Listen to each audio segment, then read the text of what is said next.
Good morning class. कल हम आप लोग को अवस्था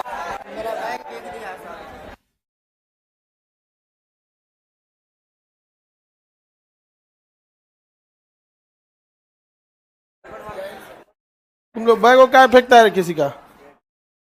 कहाँ फेंक दिया है जी? यहीं बैठ जाओ।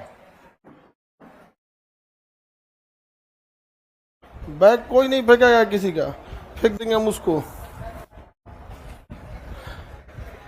इससे पहले क्लास में हम आपको कहाँ तक बताए थे? ऑस्ट्रेलिया तक।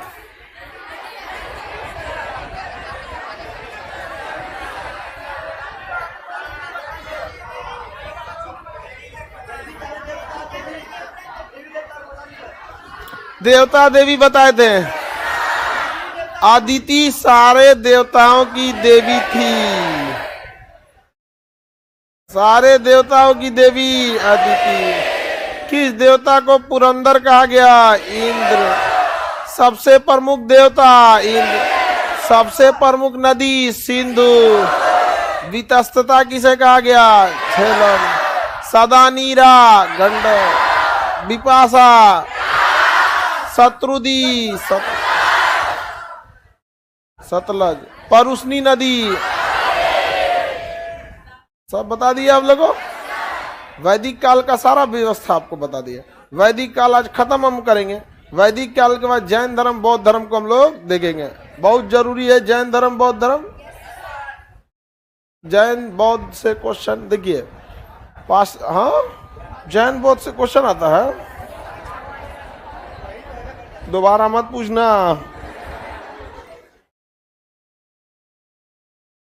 आप लोग को कोई दिक्कत?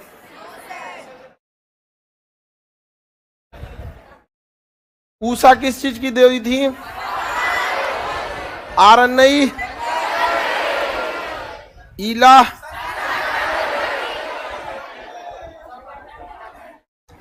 सभा समिति विदत तो पढ़ा दिए। सबसे ज्यादा किसकी चर्चा है? विदत की। सभा समिति की चर्चा कम है। सभा की चर्चा 8, समिति की चर्चा 9, विदत की चर्चा 122। 122। गांव सबसे छोटा इकाई था गांव, मुखिया को ग्रामीण, सबसे बड़ा जन, उसका मालिक राजन।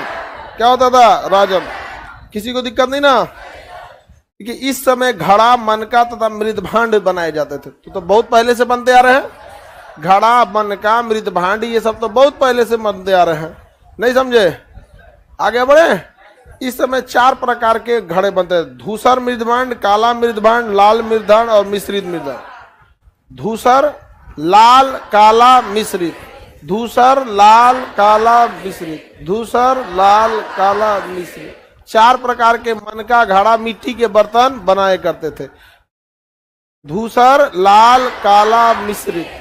जिसमें सबसे प्रमुख था धूसर वाला, लेकिन उस पे चित्र बनाए जाते हैं। धूसर कलर, ईंटा देखें, ईंटा ना लाल होता है ना गुलाबी। क्या होता है? धूसर कलर। किस कलर का? धूसर। उसी कलर के ज्यादा चीजों का प्रयोग किया जाता है। ईंटा, लाल वाला जो ईंटा देखे वो रेड थोड़ी होता है, धूसर होता है। तो उसी कलर के मृदभांड ज्यादा बनते थे। क्वेश्चन पूछा हुआ था वैदिक काल में सर्वाधिक किस प्रकार के मृदभांड का प्रयोग हुआ? धूसर में। क्या उसमें चित्र बना था? तो चित्र बना था तो चित्रित धूसर मृदभांड।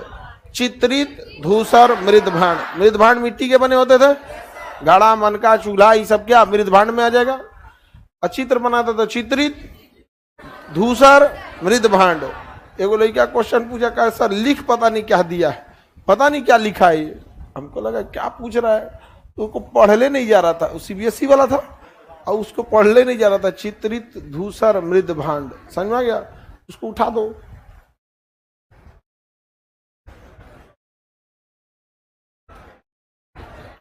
बबनी, हाँ हाँ टाइम से फोन रख दिया करो लोग, दिक्कत नहीं आएगा। लेकिन ना बबनी लोग को तो फोन रखाएगा 2 बजे। तुम लोग फोन रख दिया करो लड़का लोग।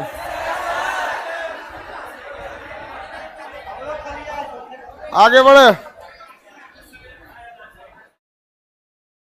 टाइम से फोन रखो, क्लास में नींद नहीं आएगा, समझ रहे हो बबनी? और नहीं तो सूख जाओगी तो हम यहाँ ले आ देंगे कहियो, यहाँ स्टेज पे घर वाला देखेगा लोग, बबनी क्या टाइम से फोन नहीं रखा रहा है।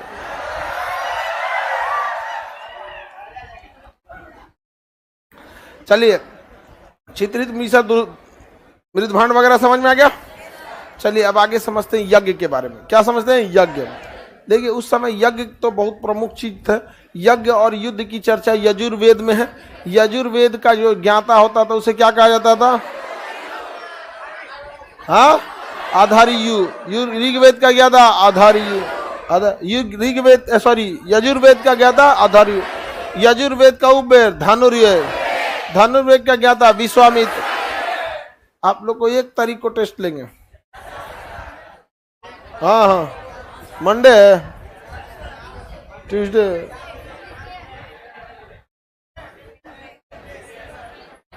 रेडी रहिएगा आप लोग का। 1 तारीख को टेस्ट होगा। जितना पढ़ाए वहां तक, सिंधु सभ्यता से लेके यहाँ तक, वैदिक जहां तक रहेगा वहां तक पढ़ाएंगे। आगे बढ़े। देखिए इस समय यज्ञ जो होता था वो 3 तरह का यज्ञ था। अश्वमेघ यज्ञ, वाजपेय यज्ञ और राजसेय यज्ञ। अश्वमेघ यज्ञ, वाजपेय यज्ञ और राजसेय यज्ञ। राजसू लिख दिया, राजसेय यज्ञ होगा। चलिए राजसेय यज्ञ, अश्वमेघ यज्ञ, अश्वमेघ यज्ञ। दूसरा था वाजपेय यज्ञ, वाजपेय यज्ञ। और तीसरा होता था आपका राजसेय यज्ञ, राजसेय यज्ञ, राजसेय यज्ञ। देखिए वो इसमें सबसे प्रमुख जो था वो अश्वमेघ यज्ञ था। सबसे प्रमुख यज्ञ अश्वमेघ यज्ञ था। अश्वमेघ यज्ञ, कोई दिक्कत? देखिए राजसेय यज्ञ जो था, ये राजा जब राज्याभिषेक करता था, अपना राज्याभिषेक, राज्याभिषेक, तो उस समय कौन सा यज्ञ करता था? राजसेय। इस यज्ञ को आप भी देखे होंगे बाहुबली फिल्म में। जब शपथ लेने जाता है ना माहिष्मती में, पूरी सेना लगी रहती है, उधर से आता है कौन? भल्लाल देव। भल्लाल देव अब पूरा मार यहाँ होता है। शिवगामी देवी को शपथ लेते हैं कि इन्हीं को सबसे पहले मारेंगे। तो वो जो शपथ लेता है ना, तो वो क्या है? राजसेय, राज्याभिषेक हो रहा है। और उधर बाहुबली का फिर राज्याभिषेक होता है सेनापति के रूप में। बाहुबली मतलब मैं शिवगामी देवी की शपथ लेता हूं। यही सब क्या है? राजसेय यज्ञ है। राजसेय यज्ञ ये आज भी होता है। देखिएगा प्रधानमंत्री या मुख्यमंत्री जब जीतते हैं तो तुरंत काम करना चालू नहीं करते हैं। 10-15 दिन बाद वो शपथ लेते हैं। क्या लेते हैं? शपथ लेते हैं। और शपथ लेने के बाद वो अपना काम चालू करते हैं। तो शपथ में ना बड़ी लोगों को बुलाया जाता है। समझ में आ गया कि नहीं आ गया? किसी को दिक्कत? मोदी जी भी शपथ लिए थे तो विदेश के सारे लोगों को बुलाए थे। पाकिस्तान और पाकिस्तान से भी लोग बुलाए थे। नेपाल, पाकिस्तान, अगल बगल के सब लोग का। और वहीं पे क्या लिया जाता है? शपथ लिया जाता है। मैं शपथ लेता हूं, मैं नरेंद्र दामोदर दास मोदी शपथ लेता हूं। अपना जो जो शपथ होगा लेंगे आप लोग। तो वही क्या हो गया आप लोग का? राज्याभिषेक। क्या हो गया? राज्याभिषेक। आपका जब सिलेक्शन हो जाएगा तो फाइनल आप लोग में एक जैसे जो भी सपोज कीजिए जो इसमें पुलिस डिपार्टमेंट में जाते हैं, समझ में आ गया? आईएएस, आईपीएस, जो भी आईएएस का तो पासिंग आउट परेड नहीं होता, आईपीएस का होता है passing out parade. National police academy Hyderabad, वहां पे राजगीर में इंस्पेक्टर और डीएसपी का होता है, दरोगा और डीएसपी का। एनडीए पूना में एनडीए वालों का होता है, देहरादून में तो एक पासिंग आउट परेड होता है, पूरा फैमिली वगैरह सब आती है। वहीं पे आपको स्टार वगैरह दिया जाता है। वहाँ पे वो आपका क्या है? राजसेय यज्ञ। कौन सा यज्ञ है? राजसेय यज्ञ। कौन सा यज्ञ? राजसेय यज्ञ है। समझ में आ रहा है कि नहीं है? तुम्हारा लंगड़ाम, तुम्हारा एक और का बलवा गायब कैसे है? मॉडल है वो, खराब लग रहा है। पैसा दे के कोई खुद को खराब करता है ये। उसको बेचारा को ये कोर से बल्बे गायब कर दिया है 90 डिग्री पे, इधर रखा हुआ है। लांगड़ा आम लग रहा है, वो नहीं आता है, लंबा आम रहता है, जूस निकालने के काम में आता है। खराब कर दिया बेचारा को ना, ठीक लग तो उतना तो हम भी काट सकते थे, अभियो काट दे।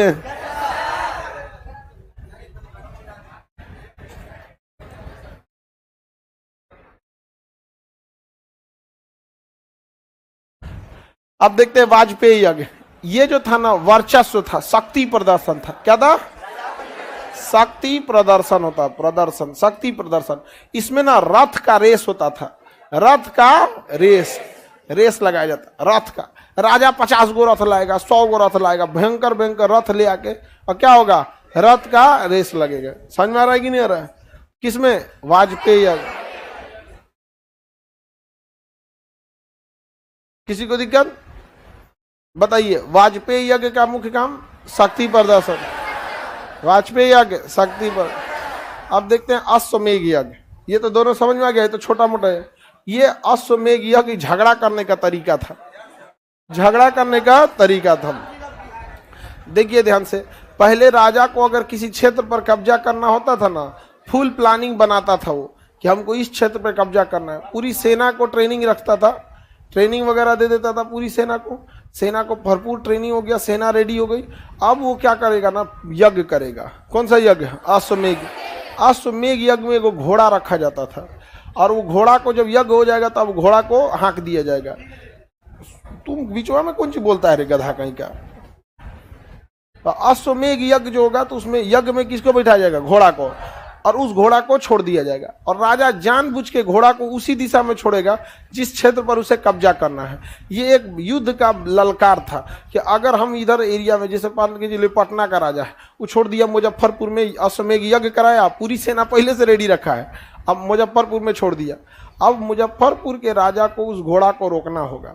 जो भी उस घोड़ा को रोकेगा उसको युद्ध लड़ना होगा, और अगर घोड़ा नहीं रोकिएगा तो क्षेत्र उस राजा का हो जाएगा जिसने अश्वमेघ यज्ञ कराया।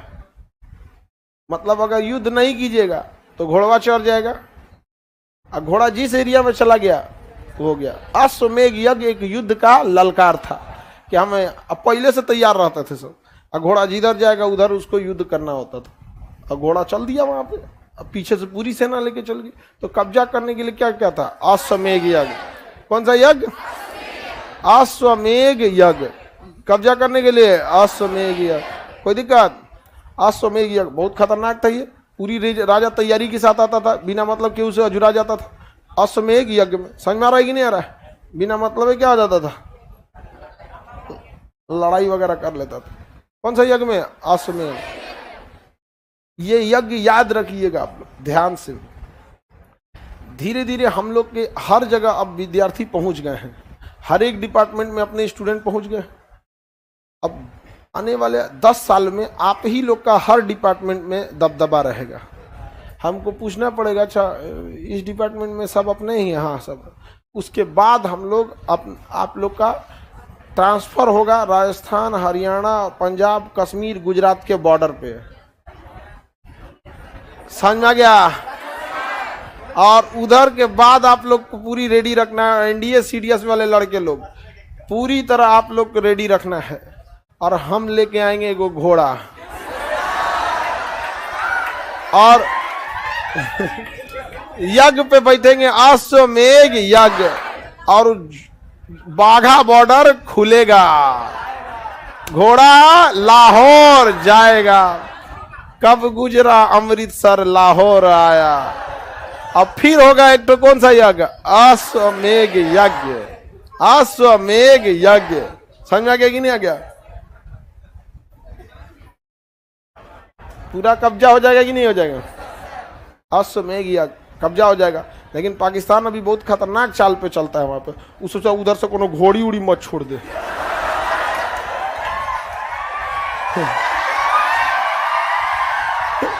इस सोचा नेपाल भाग जाएगा। पाकिस्तान अभी यही कर रहा है। हमारे वैज्ञानिकों पर पाकिस्तान जो है ना हनी ट्रैप करा रहा है।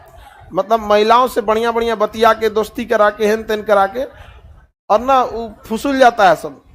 आदमी की ये सबसे बड़ी खराबी है, तुमको बेवकूफ बनाती है, से तुम अपने आप को मानते हो। यहाँ पटना में लड़की कहेगी वो मेरे चाचा का लड़का है, देखना नहीं चाहिए। वो चाचा का लड़का ना है, पहिल का है। यहाँ कोई चाचा का लड़का नहीं है। कितना लोग ये चाचा मामा के लड़का से परेशान है। देखो हाथ नहीं उठा रहा, उधर है। चाचा के लड़का ना हो लो, वो गौवा वाला है, समझा? यहाँ पर अच्छा, वो चाचा वाला से तुमको कहेगी कि ये चाचा का लड़का है। दोनों बेचारा एक दूसरे को चाचा मामा का लड़का समझ रहा है। समझ में आ गया कि नहीं आ गया? समझ में आ गया? सावधान रहना इस सब चीज से। देखिए, हमारे कहने पर आप लोग सुधरने वाले नहीं हैं, ये हमको पता है। ये एज की गलती है। आप देखिए, ये एज की गलती है आप लोग की, लेकिन सुधर नहीं सकते हैं, कम से कम संभल तो सकते हैं। संभल सकते हैं ना। किराए के मकान को किराए के मकान इतना ही वैल्यू दिया जाता है, समझ में आया ना? इतना बस समझना रही आपको। कुछ रिश्ते किराए के मकान की तरह होते हैं, चाहे जितना सजा लीजिए आपका नहीं होगा वो। लेकिन अगर आप किराए के मकान को अपना मकान समझ जाते हैं, जिस दिन खाली करना होगा बहुत तकलीफ होगी। बेटर होगा डे 1 से समझिए आप। समझ में आ रहा है? लड़की लोगों आप लोग को भी, इन लोग पे तो कबो भरोसा मत करना। कम से कम तुम लोग तो इतना बोलती हो कि चाचा का लड़का मामा का लड़का, ये खड़े पलट जाएगा, हम नहीं जानते।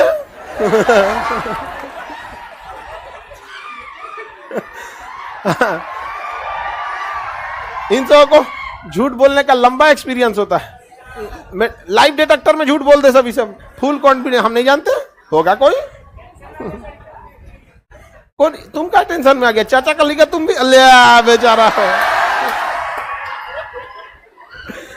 जितना चाचा का लड़का मामा वाला है सब बेचारा गया सब। यहाँ पे इस भ्रम में मत रहिएगा। हम आपको मना करेंगे, आप नहीं मानेंगे, लेकिन एक चीज हमेशा ध्यान रखिएगा, किराया का मकान है, किराएदार बन के रहिए। समझ में आया? मालिक बनेंगे तो उसको भी दिक्कत होगा, जब घर से निकाला जाएगा तो आपको भी दिक्कत होगा। बेटर है यू नो योर लिमिट। समझ आया? लड़की लोग में भी आप लोग पढ़ लिख लीजिए, जॉब कर लीजिएगा, सब सही हो जाएगा। अगर जॉब नहीं हुआ ना, बहुत दिक्कत हो जाएगा। क्योंकि देखिएगा, बहुत आदमी के पास अगर सेटलमेंट सक्सेस होते हैं ना, तो किसी किसी का किराए का घर भी खरीदा जाता है। तो एक दिन जब कामयाब हो जाएंगे लड़का या लड़की, तो उसी किराए के घर को रजिस्टर करा लीजिएगा, बशर्ते कंफर्म रहे कि किराएदार कैगो है। पता चला एक के मकान का डबल रजिस्ट्री हो जाता है। तो अश्वमेध यज्ञ क्या था? युद्ध के लिए होता था। यह एक प्रकार का युद्ध का ललकार था। युद्ध का ललकार था। किसी को दिक्कत तो बोलिए, आगे बढ़े। युद्ध का ललकार कौन सा था? अश्वमेध यज्ञ। अश्वमेध यज्ञ। तीनों यज्ञ समझ में आ गया? घोड़ा छोड़ दिए तो अश्वमेध, घोड़ा छोड़ दिए तो अश्वमेध यज्ञ। समझ में आ गया? हमको तो घोड़ा छोड़ने की जरूरत नहीं है, तुम ही लोग को छोड़ देंगे।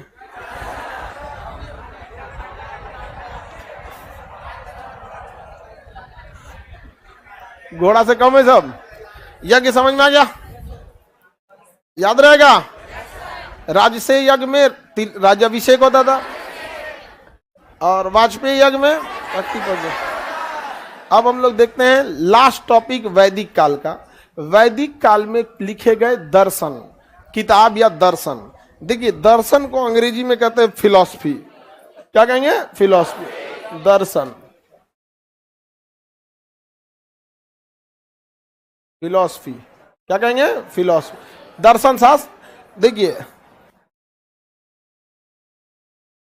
दर्शन या फिलॉसफी क्या होता है?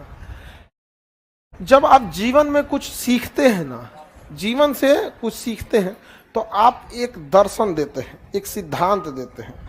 तो जीवन के अनुभवों के आधार पर कुछ सिद्धांत दिया जाता है, वो सिद्धांत दर्शन कहलाता है। दर्शन किताबी नॉलेज नहीं हो सकता है, वो जीवन के बहुमूल्य चीजों से किया गया अध्ययन क्या कहलाता है? दर्शन का, दर्शन शास्त्र कहलाता है।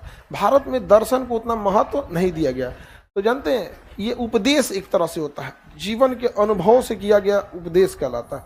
जैसे इस उम्र में आप जिस चीज से बहुत हंसते हैं ना, एक वक्त आएगा उन्हीं लम्हों को याद करके रोएंगे। अभी जिस चीज को लेके बहुत खुश होते हैं, यही सिलसिला चला तो 5 साल बाद उन्हीं लम्हों को देख के आप रोएंगे। और आज जिसके लिए आप आंसू बहाते हैं, अगर पढ़ लिख के कामयाब हो जाएंगे तो उन आंसुओं को याद करके हंसेंगे कि कितने बेवकूफ थे, किसके लिए आंसू बहा रहे थे। समझ में आया? तो दर्शन शास्त्र किताब और सिलेबस से बहस नहीं होता, जीवन के लिए बहुत जरूरी होता है दर्शन शास्त्र। उस समय कोई एग्जाम वगैरह तो होता नहीं था, यूपीएससी वाला, यूपीएससी का एग्जाम होता था उस समय दर्शन शास्त्र ही चलता था। कितना आपको फिलॉसफी, तो गांव में किसी को खूब समझाइएगा ना तो कहेगा ढेर फिलॉसफी मत झाड़ो, ज्यादा फिलॉसफी मत झाड़ो। तो ये हो गया दर्शन शास्त्र। कई प्रकार के दर्शन दिए गए थे, जिसे षष्ठ दर्शन कहा जाता है। 6 दर्शन प्रमुख थे, जिसे क्या कहा गया? षष्ठ दर्शन। देखिए कई को कंफ्यूज होता था, षष्ठ दर्शन में 6 आएगा कि 7? देखिए 7 रहेगा ना तो सप्त कहेगा, 7 रहेगा तो सप्त, ये षष्ठ है। क्या है? षष्ठ दर्शन 6 है। समझ गया? षष्ठ दर्शन 6। ये दर्शन से क्वेश्चन पूछता है, ये दर्शन से क्वेश्चन पूछता है। और यूपीएससी में भी क्वेश्चन पूछा। देखिए अन्य एग्जाम में अगर क्वेश्चन पूछना होगा तो एगो दर्शन देगा और कहेगा मैच कीजिए, इस दर्शन के लेखक कौन थे। लेकिन यूपीएससी में चूंकि उसको टफ क्वेश्चन बनाना है तो 4 गो दर्शन दे देगा और उन 4 के लेखक दे देगा, लेकिन सीक्वेंसवा उजाड़ देगा और कहेगा कोचा कोची कीजिए,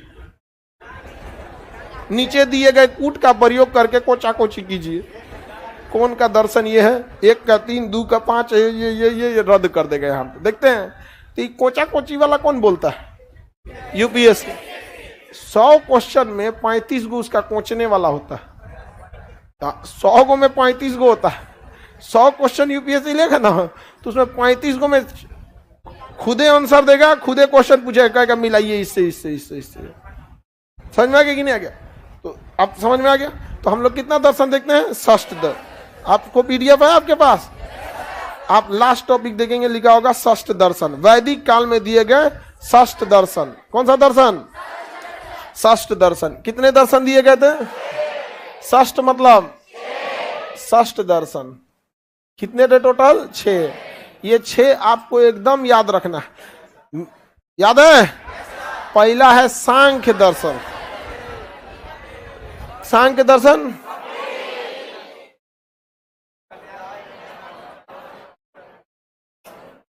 देखिए, सांख्य दर्शन, न्याय दर्शन, योग दर्शन। पहले था सांख्य दर्शन कपिल, सांख्य दर्शन योग दर्शन गौतम, योग दर्शन गौतम, सॉरी न्याय दर्शन का ये पतंजलि, योग दर्शन पतंजलि। इसी पे बाबा रामदेव ने अपना पेटेंट करा के कंपनी बना ली है, पतंजलि। बना लिया कि नहीं?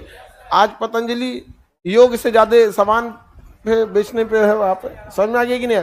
लोग भले विरोध करते हैं पतंजलि ये, भैया तुम भी बना के बेच दो। नहीं समझ में आया? तुम भी अपना चमनप्राश बेचो, मंजन बेचो, जहरीला मंजन आज लगाए कल दांत साफ, दांत साफ।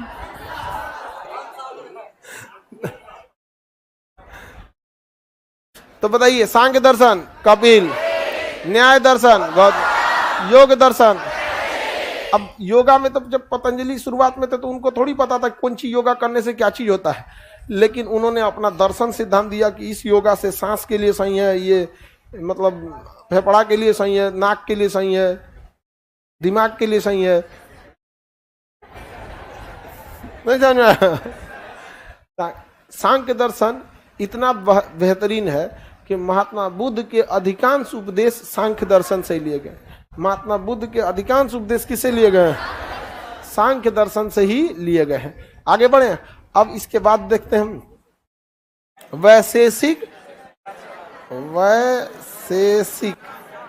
वैशेषिक दर्शन, कनाड, उत्तर मीमांसा,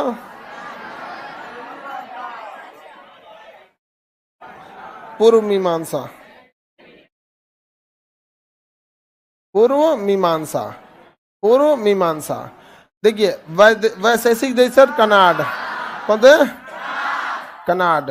वैशेषिक दर्शन कनाड। उत्तर मीमांसा वादरायण, वादरायण, वादरायण। पूर्व मीमांसा जैमिनी, पूर्व मीमांसा जैमिनी, पूर्व मीमांसा जैमिनी, पूर्व मीमांसा जैमिनी, पूर्व मीमांसा जैमिनी।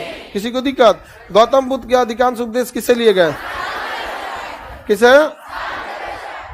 सांख्य दर्शन। हाँ सीक्वेंस यही है, सबसे प्राचीन सबसे महत्वपूर्ण दर्शन सांख्य दर्शन। षष्ठ दर्शन में कितने दर्शन? सांख्य दर्शन, कपिल, न्याय दर्शन, गौतम, योग दर्शन, पतंजलि, वैशेषिक दर्शन। देखिए कनाड ऋषि सबसे पहले उन्होंने बताया परमाणु से बना हो, परमाणु सिद्धांत सबसे पहले कनाड ने। अब पूरा विश्व किससे बना है? परमाणु से। तो विश्व से वैशेषिक दिया था कनाड, याद रखना इजी हो जाएगा। वैशेषिक दर्शन पूरा विश्व परमाणु से बना है और सबसे पहला सिद्धांत कनाड। तो वैशेषिक दर्शन कनाड, योग दर्शन पतंजलि, न्याय दर्शन सांख्य दर्शन, उत्तर मीमांसा वादरायण, उत्तर मीमांसा वादरायण, उत्तर मीमांसा, पूर्व मीमांसा जैमिनी, पूर्व मीमांसा, पूर्व मीमांसा जैमिनी, पूर्व मीमांसा जैमिनी। ये 6 दर्शन हो गए। इन्हीं में से क्वेश्चन आएगा। इसके साथ आपका वैदिक काल समाप्त हुआ। देखिए वैदिक काल को अब हम लोग समाप्त करते हैं। कैसे समाप्त होगा? तो वैदिक काल 2 भाग में था। ऋग वैदिक काल 1500 से 1000 ईसा पूर्व, ये कौन सा था? ऋग वैदिक काल।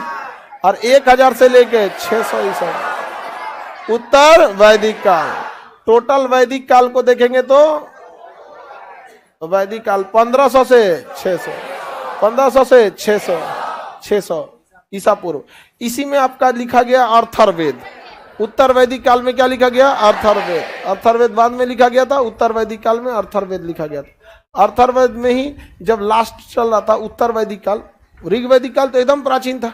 उत्तर वैदिक काल जब चल रहा था तो इसमें धीरे धीरे लोग इकट्ठा होने लगे, नगरों का निर्माण होने लगा। और इसी बीच उत्तर प्रदेश के अतिरंजी खेरी से लोहे की खोज हो गई। तो वैदिक काल में लोहे की खोज हुई थी। वैदिक काल में लोहे की खोज हुई। किसकी हुई? लोहे की। अब लोहा इजीली अवेलेबल धातु है, जिससे कोई भी धातु बनाया जा सकता है सस्ते चीजों में, जैसे खुरपी, हंसुआ, कुल्हाड़ी, ये सब चीजें जो उस समय के नॉर्मल चीजों में यूज हो सकता था। तो जैसे लोहे की खोज हुई तो लोहार बैठने लगे और वो लोहार अलग अलग चीज बनाने लगे। खेती के सामान बनाने लगे लोहार। बढ़ई का जितना औजार होता है बनाएगा कौन? लोहार। मिस्त्री उस्त्री का सारा औजार कौन बनाएगा? लोहार। तो लोहार उस समय बहुत तेजी से विकसित होने लगे सब। बहुत तेजी से जब लोहार विकसित होने लगे सब, तो लोग शहर उसी एरिया में जाने लगे जिस एरिया में लोहारों की संख्या क्या थी? ज्यादा। जिस एरिया में लोहार की संख्या ज्यादा, तो धीरे धीरे गांव से पलायन होने लगा एक खास एरिया में जहां लोहा और लोहार की संख्या ज्यादा थी। और वो एरिया धीरे धीरे शहर का रूप लेने लगा। और ये पहले तो जनपद कहलाता था। जन राजा का इसका मालिक होता जन, और उसके बाद हो गया महाजन। क्या हो गया? महाजन। तो महाजन हो गया। तो धीरे धीरे वैदिक काल, उत्तर वैदिक काल में लोहे की खोज होने के बाद खेती से व्यापार पे अर्थव्यवस्था शिफ्ट होने लगी। लोग औजार वगैरह बनाने लगे। खेती में आमूल चूल परिवर्तन देखने को मिला। जो पहले लकड़ी के हल होते थे, लोहे का उसमें नीचे का हिस्सा लगा दिया गया। इससे बहुत ज़्यादा चेंजिंग आया। और धीरे धीरे जो वैदिक काल एक देहाती थी वो जाके क्या हो गई? महाजनपद पे शहरी हो गई। तो वैदिक काल के अंत में जो शहरीकरण का मुख्य कारण जाता है वो लोहे की खोज। किसकी खोज? लोहे की खोज। लोहे की खोज। तो देखिए पाषाण काल तो पूरा देहाती, सिंधु सभ्यता शहरी, वैदिक काल देहाती, अब महाजनपद शहरी, महाजनपद शहरी। तो जैसे शहरी क्षेत्र चालू होता है लोग इकट्ठा होने लगेंगे। और जब इकट्ठा होंगे तो आदान प्रदान बातों का होगा। इसी बीच कई धर्म भी क्या हो गए? विकास में आए सब यहाँ पे सिस्टमेटिक तौर पे, जिसमें जैन और बौद्ध बहुत प्रमुख थे। जैन और बौद्ध बहुत ही प्रमुख थे, क्योंकि वैदिक काल में सब कुछ ठीक ठाक चल रहा था। वैदिक काल का पहला हिस्सा था ऋग वैदिक और दूसरा क्या था? उत्तर वैदिक। ये ऋग वैदिक और उत्तर वैदिक पढ़ा न दिए जी। तो ऋग वैदिक में ठीक था और उत्तर वैदिक में गड़बड़ा गया। जाति को वंश के आधार पर कर दिया गया। छोटे जातियों के साथ भेदभाव होने लगा। मनुस्मृति में महिलाओं और छोटे जातियों के लिए कोई विशेष स्थान ही नहीं है वहां पर। समझ में आएगी नहीं आ गया यहाँ पे। जिस वजह से लोग उत्तर वैदिक काल में धार्मिक चीजों से उब गए, कर्म कांड से उब गए, यहाँ पे भेदभाव से उबने लगे। इसी भेदभाव के खिलाफ दो लोग ने सबसे प्रमुखता से आवाज उठाया, एक महात्मा बुद्ध जो बौद्ध आ गए, एक जैन महावीर स्वामी जैन। तो दो धर्म निकला। किसी को कोई दिक्कत? आगे बढ़े। ऋग वैदिक की कमियों के कारण ही दोनों निकला था, क्योंकि जातिवाद इतनी ज्यादा थी कि कोई इंसान क्यों किसी जाति में अपना मतलब वो गंवाएगा, अपने आप को अछूत कहलाएगा। समझ में आएगी नहीं क्या उसको? अब तुम उसको जाति, लेकिन छोटी जाति को इन लोगों ने पढ़ने नहीं दिया। किस काल से? उत्तर में कि ऋग वैदिक में? ऋग वैदिक तो ठीक था, दिक्कत कहां से आया? हाँ, उत्तर वैदिक, उत्तर वैदिक काल से आ गया, परिवर्तन आ गया। यहाँ नहीं समझ में आया? उत्तर वैदिक काल से परिवर्तन आ गया। और यही रीजन था, उत्तर वैदिक काल दो जगह गया। समाज में परिवर्तन आया कि समाज देहाती से क्या हो गया? शहरी। क्योंकि उत्तर वैदिक काल में किसकी खोज हो गई? लोहे की। लोहे की खोज होने से जिस जिस एरिया में लोहे की खोज हो गया उस एरिया में दुकान उकान ज्यादा हुआ, तो लोहार की दुकान, बगल में बढ़ई की दुकान, बगल में और भी किसी की दुकानें हो गई। धीरे धीरे लोग शहरी क्षेत्र में आने लगे और ये परंपरा कभी नहीं रुकता है। आज भी देखिएगा, आपके गांव में जो थोड़ा सा पैसा कमाएगा चौराहा पे जमीन ले लेगा।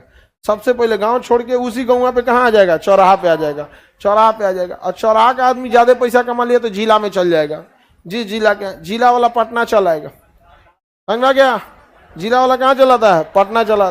पटना कमाया तो दिल्ली चल गया, दिल्ली वाला लंदन चल गया, लंदन वाला अमेरिका चला गया, अमेरिका वाला चांद पे चल गया, चांद वाला मंगल पे जा रहा है। अभी नहीं गया समझो वहां। लोग जाएंगे तो हम लोग भी चल चलेंगे मंगल पे। अगर लोग जाएंगे तो मंगल पे हम भी चल चलेंगे। अभी बता देते हैं, मंगल ग्रह पे जब सब लोग बैठ जाएंगे, सब हो जाएगा, तो वहां भी एक बैच आएगा मंगल ग्रह पे। समझ में आ गया? उसका सिलेबस अभी डिजाइन नहीं है, इसलिए पहले फाउंडेशन से ही डिजाइन किया जाएगा, क्योंकि उसका ज्योग्राफी अलग होगा। इंडियन ज्योग्राफी तो चलेगा नहीं, मंगल ज्योग्राफी चलेगा। समझ में आ गया कि नहीं आ गया? मार्स ज्योग्राफी वगैरह चलेगा। तो जब चलेगा तो देखा जाएगा। हम लोग ऑनलाइन क्लास ले लेंगे, आप जाइए। अरे लाइव वाला तो और कचरा है, सब बताइए। हम भी लाइव ही देते कि तब मंगल ग्रह पे। अभी नहीं, पहले थोड़ा सा सोच समझ के जाएगा। पहले ही जाके उलट जाना है क्या यहाँ पे?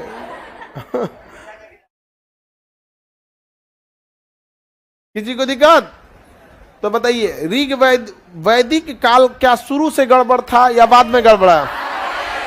हाँ, ऋग वैदिक गड़बड़ाया या उत्तर वैदिक?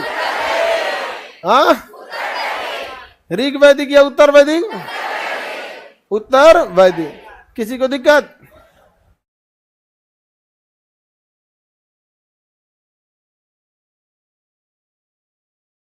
ये दर्शन का पहले ये दर्शन में सिद्धांत दिए गए हैं, सामाजिक सिद्धांत।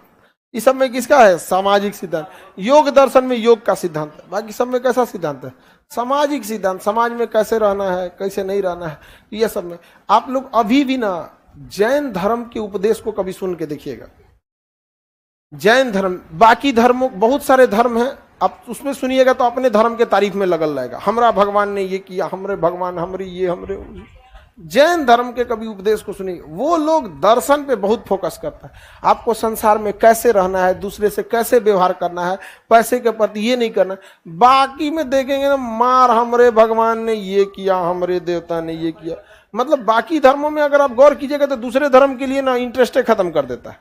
नहीं समझ में आया? अब आप महाभारत की कहानी सुनाएंगे, मान के चलिए इस सब में, तो एक ईसाई को कितना इंटरेस्ट आएगा? खुद से सोच के देखिए। आप सुंदरकांड की चर्चा करिए तो ईसाई कितना इंटरेस्ट लेगा?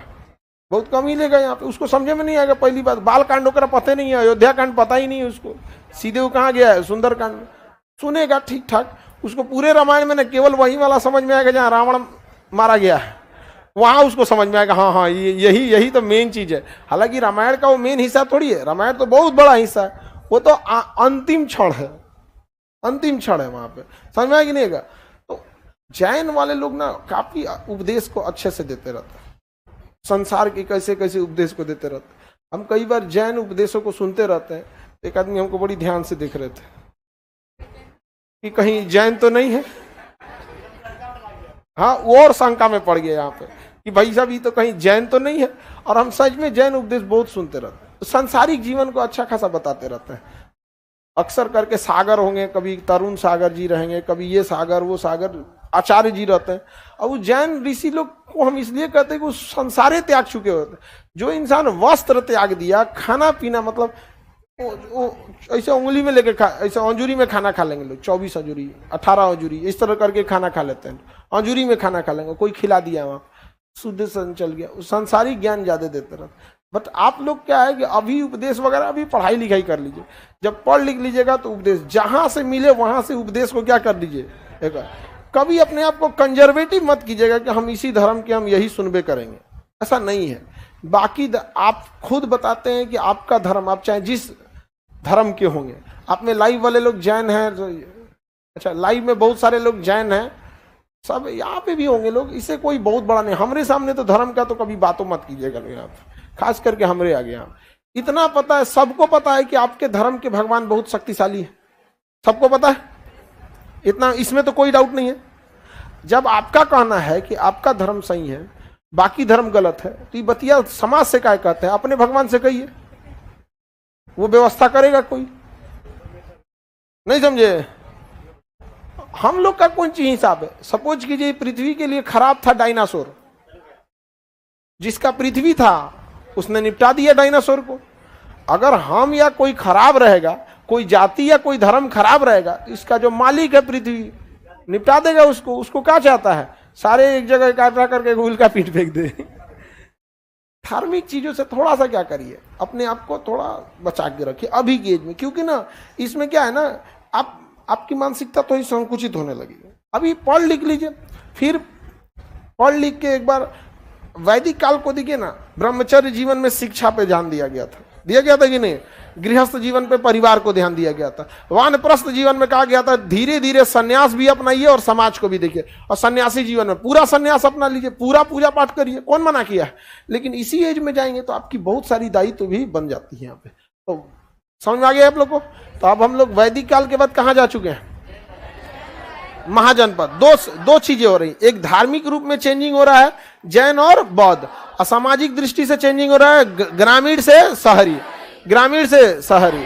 समझ में आ गया? तो शहरी में क्या होता है, एक जगह लोग आ जाते हैं, और एक जगह जब लोग आ जाएंगे शहरी क्षेत्र में, तो वहां संकुचित मानसिकता, छोटी मानसिकता की ज्यादा देर सर्वाइव नहीं कर पाएगा। अब देखिएगा गांव के चौराहे पे बैठ के बात कीजिएगा, उनकी बातचीत अलग लेवल की होगी। आप शहर में बात कीजिएगा, उनका बातचीत का लेवल थोड़ा अलग होगा। इसको छोड़ के आप दिल्ली या मुंबई इंटरनेशनल एयरपोर्ट के लाउंज में जाके बैठ जाइएगा, वहां बातचीत का लेवल अलग ही हो जाएगा। यहाँ तो जितना शहरीकरण जाता है उतने नए विचार आते हैं, क्योंकि शहर अपना कुछ नहीं ले आता है। शहर में ज्यादातर लोग बाहर से ही आए रहते हैं, तो कुछ अपनी विचारधारा लाए, कोई अपने गांव से लाया, तो कई सारी विचारधाराएं क्या हो जाती हैं, मैच हो जाती हैं, जिस वजह से सब लोग के अंदर एडॉप्टेशन का गुण आ जाता है कि भाई उनकी विचार ले लें, उनका विचार ले लें। थोड़ा सा विचारधारा जब आदान प्रदान होती है तो संस्कृति, कला, ये सब भी आदान प्रदान होता है। हम आपके त्यौहार में आए, आप अपने हमारे त्यौहार में आइए, ये सब चीज़, तो धीरे धीरे समाज का विकास होता है। कभी कोई समाज अचानक विकसित नहीं होता है, यहाँ पे धीरे धीरे धीरे धीरे उसका विकास होता है। आगे बढ़ जाए, टेस्ट लेंगे हम मंडे ट्यूसडे को। हम लोग का धर्म अभी स्टूडेंट है, हाँ एकदम स्टूडेंट धर्म को निभाओ, जॉब हो जाएगा तो इस धर्म से मोक्ष प्राप्त लेना। अब आगे का क्लास कल समझेंगे लोग।